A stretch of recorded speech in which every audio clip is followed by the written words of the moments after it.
chokwadi chezvinhu zvatisingaoni. Kutenda kuva nechokwadi chokuti tichawana zvinhu zvatakatarisira. Kutenda kuva nechokwadi chezvinhu zvatisingaoni.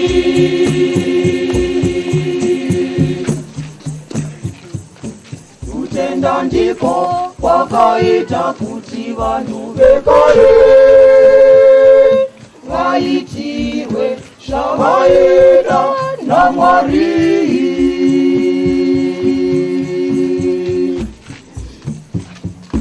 Nokutenda ngativei saNoa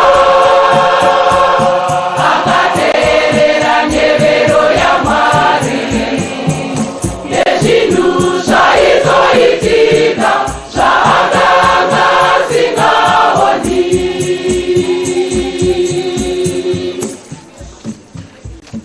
Hapana munhu angagona kufadza Mwari kana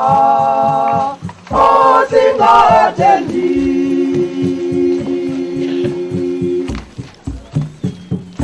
Nokutenda ngativei saNoa akateerera nyevero yaMwari yezvinhu zvaizoitika zvaakanga asingaoni. Munhu anouya kuna Mwari anofanira kutenda kuti Mwari ariko.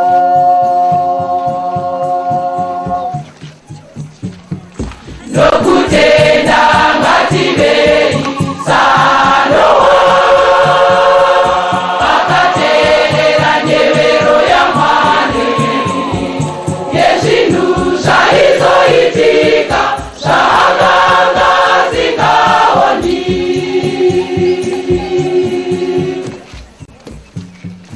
Nokutenda tinonzwisisa kuti nyika yakasikwa nezwi raMwari.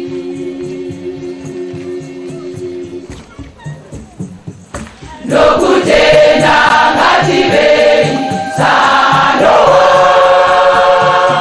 akateerera nyevero yaMwari yezvinhu zvaizoitika zvaakanga asingaoni.